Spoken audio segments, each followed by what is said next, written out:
Ever wonder what would happen if you stopped sleeping? During World War II, the Russians wanted to find a way to keep their soldiers awake longer. So they came up with this awful experiment where they took prisoners of war, put them in a gas chamber, and then exposed them to experimental drugs to see how long they could keep them awake for.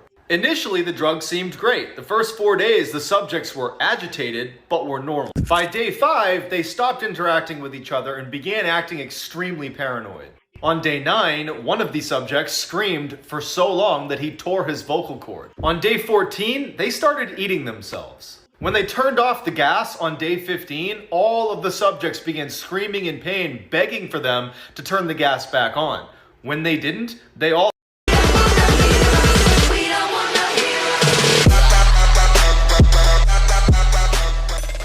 Let this be a reminder that there really are monsters out there. In 2007, a woman living right near a prison in California got home late one night and went right to bed. Around midnight, she woke up to footsteps on her first floor, assumed it was her roommate, so she goes downstairs to say hi. She yells out to her roommate, who doesn't say anything, and then in walks this giant man who she doesn't recognize. She runs upstairs, jumps in her closet into the crawl space, and hides. As she's helplessly tucked away in this little crawl space, trying not to make any sound, all she hears is this giant man sprinting around her house, running into walls, flipping furniture, and screaming in frustration because he can't find her. Finally, after several hours, she slowly opens the crawl space back up, crawls out, and gets her phone off the nightstand and calls police. As she's telling the police her story, she describes the person who had broken in, and they stop her and say, "Ma'am, go back in the crawl space and stay there. We'll be there as soon as we can." It turned out a 6'11" convicted murderer had escaped the prison and was still on the loose. I was at Walgreens and there was this woman who refused to wear a mask, even though it's mandatory in my county right now. And she was being super rude to the employee there, saying, "I don't need to wear one. This America's free."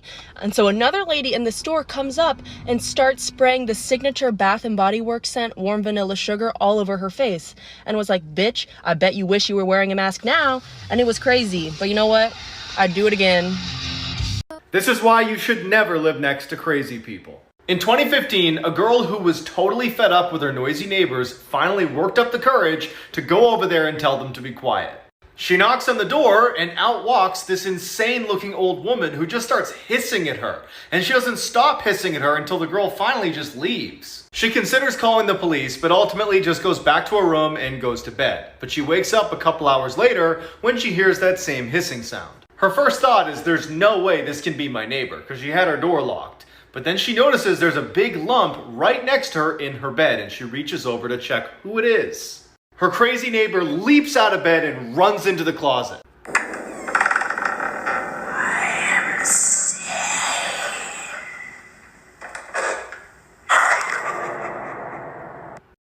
I wasn't gonna do my makeup, but my skin kind of looks like shit, so let's do makeup in a story time. When I was 16, I started dating this 23-year-old guy. I normally dated older guys, and my parents knew about him and weren't concerned, so I wasn't really concerned about the whole predator thing. Eventually, I moved into his house with him, and everything was great. I was so happy. A little while later, I come home one day, and I see a note on our door. The note read, "This is not your house. Get your stuff and leave today." I didn't know what to do, so I called my boyfriend immediately. I noticed there was an old man who was the neighbor, just kind of staring at me as I'm standing on the porch on the phone with my boyfriend. Turns out he was the one who left the note on our door. He started walking towards me and I instantly got scared. This is the time when he realized that I had no idea what was going on. And when he started explaining it to me, I had no idea what to believe. What he said to me truly caught me by surprise. Come back for part 2. Part 2. The man came over to me and basically explained that this wasn't my boyfriend's house. When I had first moved in, my boyfriend told me that it was his house that his aunt and uncle let him live in, that it was technically theirs, but they had no use for it, so they were letting him fix it up and live in it. What this neighbor told me was so different. Turns out it wasn't my boyfriend's aunt and uncle's house that he was fixing up for them.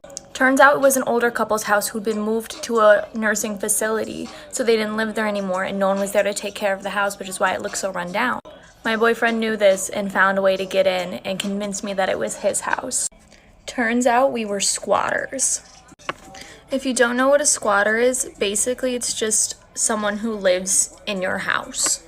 Someone who's like homeless and just kind of like lives under your porch or in your attic or something. Someone who lives in a house that they don't actually own. Come back for part 3, there's even more. Part 3. So basically at this point we end up grabbing all of our stuff and we move into my parents' house. One night my friends invited me to a party and my boyfriend decided to stay at my parents' house and I went out to this party. Well, eventually at some point during the party the cops end up getting called. So I call my boyfriend to come and pick me up because I'm drunk. And a girl answers the phone. And little did I know, this man had a whole secret family behind my back. He had a whole child with a girl that he had been on and off with for probably about 4 years at this point. And while I was at this party, he was with her and their son. So at this point, I call my friend to come and pick me up from the party and take me home. I recruit my friends to help me when I get home to kick him out of the house. It wasn't a big deal to me that he had a kid. It was a big deal to me that he was still with the baby mom and didn't tell me. Come back for part 4, it gets even crazier. Alright, y'all. Part 4. So my friends and I get back to my house and we get up to my room and we start clearing out all of his stuff into trash bags. I'm cleaning out the top drawer of the dresser when I move some of his stuff and I find 4 loaded heroin syringes.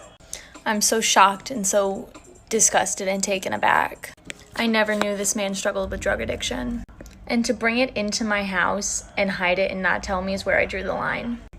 I was planning on just keeping his stuff and letting him come and pick it up decently. But after finding the drugs, I wouldn't let him. I put all of his stuff at the end of the driveway and I told him he could pick it up whenever he wanted, but it looked like it was gonna rain. He came and got his stuff and I didn't hear from him for a couple weeks. But after him and his baby mom fell apart, he hit me up again. And me being the dumb 16-year-old, I went back. One more part, I swear, and then we're done. Part 5. So I end up taking him back like an idiot. And he asked me to come over to a friend's house where he's staying. So I go over and I notice immediately something's off. Turns out, he's high. And this was the first and only time he's ever hit me. I wanted to leave because I was scared and I was uncomfortable. I didn't know what he was gonna do when he was under the influence, but he didn't want me to leave.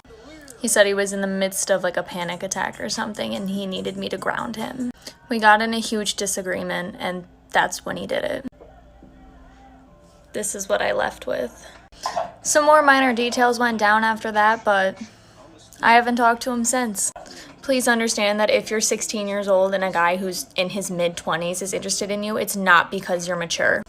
It's because he's either a pedophile or he knows he can manipulate you and use you. Be safe and be kind. Know your worth. This is why you should always look under the toilet seat before you sit down. In 2003, over a 5-day period in London, 3 women showed up to hospitals with the same mysterious symptoms. They say they woke up with these horrible bite marks on the backs of their legs, and then while they're at the hospital, they become paralyzed and die. Despite their similar symptoms, the women had nothing in common except that they had recently been to the same pub. Authorities immediately shut it down and do a thorough search inside of the pub, but can't find anything deadly, until one of the detectives goes to use the pub's bathroom. As he's about to sit down, he thinks he sees something moving in the toilet, so he gives it a little kick. Hiding in the toilet was one of the world's largest and most poisonous spiders, the Brazilian wandering spider, and now they needed to catch it.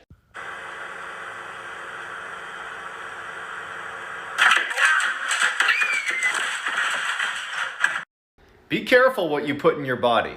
In 2014, a couple returned to their home to find it trashed in baffling ways. There was lotion all over the door handles, all of their shoes had had their soles ripped off of them, and someone had dumped an entire can of paint all over the toilet. Despite the obvious break-in, the police come and can't find any evidence of theft, so they leave thinking the couple's not in danger anymore. That night, the couple hears scratching underneath their bed and what sounds like a crying animal.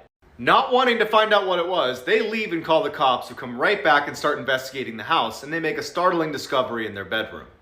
Wedged underneath the couple's bed was this 90-pound tiny little woman carrying a huge butcher's knife and a hypodermic needle. As they're taking this crazy lady away in handcuffs, one of the officers comes over to the couple and is like, so she was high on meth, and for at least 2 hours, she had been burrowing a hole in the underside of your mattress with that knife to get to you.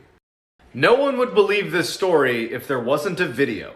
In 2013, a rogue wave capsized a tugboat, killing 11 of 12 men on board. The 12th man was flung into the hallway, which was already filled with water. Panicked, he starts swimming towards the exit, but accidentally goes into the engine room where he finds an air pocket. And there this poor man sat, listening to the sounds of these huge sharks fighting over the bodies of his friends just on the other side of the wall.